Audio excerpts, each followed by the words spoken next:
अच्छा, mister Dwayne Johnson को तो आप जानते होंगे, जिनको आप द रॉक के नाम से भी जानते हैं। उनकी फिजिक सबको बहुत पसंद आती है, काफ़ी बल्की और हैवी फिजिक है। लेकिन जब उनके एब्स की बात आती है, एब्स की बारी आती है, आप उनके बहुत अच्छे डिफाइंड एब्स या फिर सिक्स पैक एब्स नहीं देखेंगे। कुछ लोगों का कहना है कि वो इनफ लीन नहीं होते, अपना बॉडी फैट परसेंटेज को नीचे लेके नहीं जाते, इस वजह से उनके एब्स दिखते नहीं है। तो इस केस में मेरे पास ये फोटो है, यहाँ पे देखिए, क्या आपको लगता है कि यहाँ पे ये इनफ लीन नहीं है कि इनके एब्स नजर ना आए? वेल, मेरा जो ट्रांसफॉर्मेशन था रिसेंटली, यहाँ पे मेरा जो बॉडी फैट परसेंटेज है वो इनसे काफी ज्यादा है, लेकिन फिर भी मेरे एब्स इनसे बेहतर नजर आ रहे हैं। इवन वो जो 7th और 8th पैक है बिल्कुल नीचे वाला, वो भी लगभग नजर आने के कगार पर ही है। थोड़ा सा बॉडी फैट परसेंटेज और नीचे होता तो वो क्लियरली शार्पली विजिबल होते हैं। That means there is something else in this picture, जिसके बारे में हम इस वीडियो में डिस्कस करने वाले हैं। सो उनका एक रिसेंटली इंटरव्यू हुआ था, जहाँ पे उनको यही सवाल पूछा गया कि उनके एब्स इतने इम्प्रेसिव नजर क्यों नहीं आते, जिसके जवाब में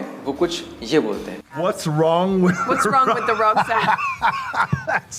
What is wrong with them? There's nothing wrong with them. nothing No, wrong with here's the them. thing.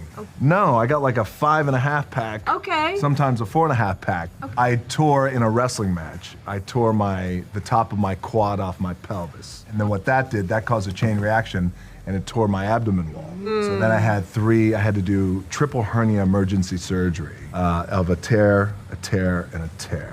Now they in look my pretty abs. messed up. Yeah, so they're not like perfect abs. Well, उनका कहना है कि उन्हें abs की injury हो गई थी किसी मैच के दौरान, जिसके बाद उन्हें सर्जरी करानी पड़ी, और उस वजह से जो एब्स का इंसर्शन है आफ्टर दी सर्जरी वो इतनी अच्छी नहीं बन पाई। तो इस रीजन से उनके एब्स इतने इंप्रेसिव नहीं है, फिर अच्छे से निखर कर नहीं आते। तो वेल, इस केस में हम चेक कर लेते हैं कि इंजरी के पहले उनके एब्स कैसे थे। तो मैं आपको यहाँ पे कुछ पुरानी फोटोज इनके दिखाऊंगा। यहाँ पे आप इनके एब्स को नोटिस करें। यहाँ पे आप देखेंगे कि बहुत क्लियर विजिबल यहाँ पे एब्स नहीं है। एक रीजन आप ये कह सकते हैं कि बॉडी फैट परसेंटेज इनफ कम नहीं है। फिर भी जो भी एब्स दिख रहे हैं उनको अगर आप ध्यान से देखने की कोशिश करेंगे, यहाँ पे कोई प्रॉपर सिमेट्री नहीं। आप देखेंगे मुश्किल से यहाँ पे 4 एब्स नजर आ रहे हैं, जो कि अगल बगल नहीं है, थोड़ा सा ऊपर नीचे है, और इनके साइज और शेप में थोड़ा सा फर्क है। एक और चीज आप यहाँ पे नोटिस करेंगे कि इनका जो एब्स का जो साइज है वो थोड़े बड़े बड़े हैं। यानी अगर हम नंबर्स की बात करें 6 पैक एब्स होने की या फिर 8 पैक एब्स होने की, तो उसके लिए इनका साइज छोटा होना चाहिए, क्योंकि एरिया आपको गिवन लिमिटेड मिलता है आपके बिलो चेस्ट रीजन से लेकर आपके नेवल या फिर जस्ट नेवल के नीचे तक। तो यहाँ पे हम एक चीज ये नोटिस करते हैं, as far as the number is concern, कि 6 क्यों नहीं है, 4.5, 5.5 इस तरह से क्यों है। रीजन एक यहाँ से निकल कर आता है कि इनके एब्स का जो साइज है वो काफी ज्यादा बड़ा है। तो चलो, इस केस में इन फोटोज में उनकी जितनी भी पुरानी फोटोज है उनको आप बहुत लो बॉडी फैट परसेंटेज में नहीं पाएंगे। हेंस हम यहाँ से कुछ कंक्लूड आउट बहुत क्लियरली नहीं कर पा रहे हैं कि एक्चुअली उनके जो एब्स अंडर द फैट है वो किस तरह से या फिर कितने इन नंबर्स हैं एग्जैक्टली हम यहाँ पे बता नहीं पा रहे। अब हम देखते हैं जीन्स, उनकी जेनेटिक्स एब्स के लिए किस तरह से है। काफी लोग मैंने वीडियोस देखी हैं यूट्यूब पे जो सेम टॉपिक को कवर कर रहे हैं, जहाँ पे उनके फादर के पिक्चर को दिखाया जाता है और ये बताया जाता है कि देखिए इनके जो फादर साहब के एब्स हैं वो भी इतने बहुत ज्यादा अच्छे विजिबल नहीं है। तो मे बी यहीं से ही ये सब चीजें ट्रांसफर हुई है, लेकिन इस चीज से मैं डिसअग्री करता हूँ।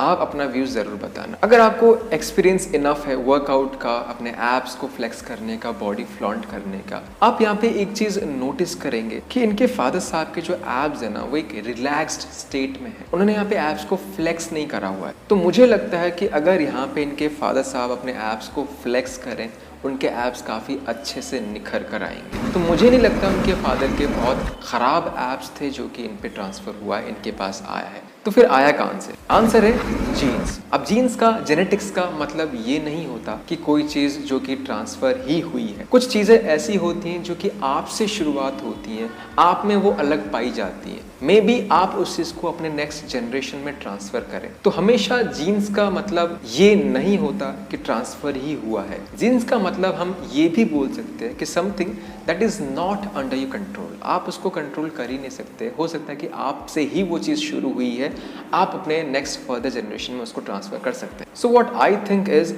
रॉक के जो एब्स है वो जेनेटिकली ही बहुत अच्छे नहीं है। आई मीन इनके साइज बहुत बड़े बड़े हैं और साइज बड़े होने के बावजूद भी उनकी सिमेट्री बहुत अच्छी नहीं है, टेढ़े मेढ़े से है। और इनका एक मेजर टाइम पीरियड एक हायर बॉडी फैट परसेंटेज में रहा है, जिसके वजह से उनकी पुरानी पिक्चर्स में हम एब्स देख नहीं सकते। As far as recent pictures are concerned, इसको देखकर हम यही बता सकते हैं कि उनकी एब्स की जो बनावट है अंदर से वही इतनी इंप्रेसिव नहीं है। दैट मीन्स फुल ये जेनेटिक्स वाली बात आ जाती है। एक और फैक्टर जो कि एड ऑन करता है ऑब्वियसली सर्जरी की, जो उन्होंने बात करी कि इंजरी के बाद सर्जरी हुई थी, तो सर्जरी के बाद आप देख सकते हैं कि उनके एब्स में सेपरेशन कितना ज्यादा आ गया है, बीच में कितना बड़ा गैप बन गया। तो इस वजह से इनके एब्स अब कुछ इस तरीके से दिखते हैं, थोड़े से और कम इंप्रेसिव नजर आने लगे हैं। तीसरा reason what I think is कि he actually doesn't know how to flex and flaunt his abs. मैं वापस वही चीज बोलने की कोशिश करूंगा कि आपको वर्कआउट करते हुए काफी साल हो चुके हैं, आपको पता है कि डिफरेंट मसल्स को कैसे फ्लेक्स करना है, तो आप बेटर यहाँ पे रिलेट कर पाएंगे। एक पिक्चर मैं आपको यहाँ पे दिखाऊंगा, जैसे कि एक ये बे वॉच से पिक्चर है। यहाँ पे आप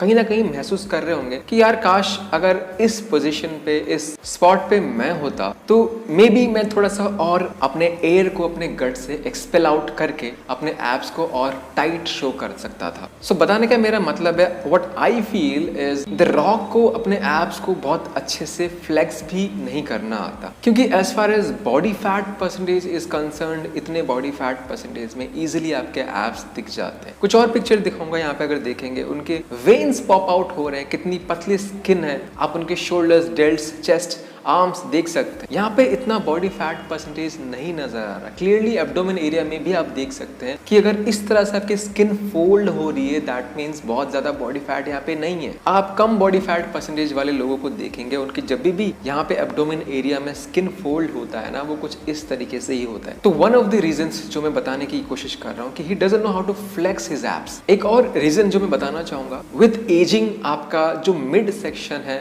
वो और लेस इंप्रेसिव दिखने लगता है। सो ये कुछ रीजंस है जो मुझे लगता है कि कंट्रीब्यूट करते हैं मिस्टर ड्वेन जॉनसन के नॉट सो इंप्रेसिव एब्स के लिए। लेकिन एक चीज आपको हमेशा यहाँ से सीखना चाहिए कि नोबडी इज 100% परफेक्ट। आप में कुछ चीजें अच्छी हैं तो कुछ चीजें हो सकता है कि बहुत अच्छी ना हो। मेरा एक दोस्त है जो मेरे साथ वर्कआउट करता है, वो बोलता है कि भाई मेरी बॉडी आपके तरह काश होती। मैं ऐसे मानता हूँ कि भाई मेरी काश हाइट आपकी तरह होती। हालांकि मैं उसको बस बताता हूँ, लेकिन मैं ये फील नहीं करता हूँ। आपके पास जो भी है उससे आप सेटिस्फाइड रहें। मैं उसको यही बताता हूँ कि आपकी हाइट अच्छी है तो आप उससे खुश रहें। बॉडी आपकी मेरी जैसे नहीं बनेगी, हो सकता है मेरे से अच्छी बन जाए, हो सकता है मेरे से थोड़ी कम अच्छी बने, लेकिन वो आपका इंडिविजुअल है। कुछ चीजें आपके पास अच्छी हैं तो कुछ चीजें थोड़ी सी खराब होगी, उससे कंपैरिजन में थोड़ी सी कम होगी। यही तो इंडिविजुअलिटी है, यही तो इंसान है। अगर सब एक जैसे होते तो फिर तो हम जुड़वे कहलाते, भाई सब कुछ सेम सेम। यही जो इंडिविजुअलिटी है, ये जो फर्क है, आपको आप बनाता है, मुझको मैं बनाता है। हो सकता है आपका कोई बॉडी पार्ट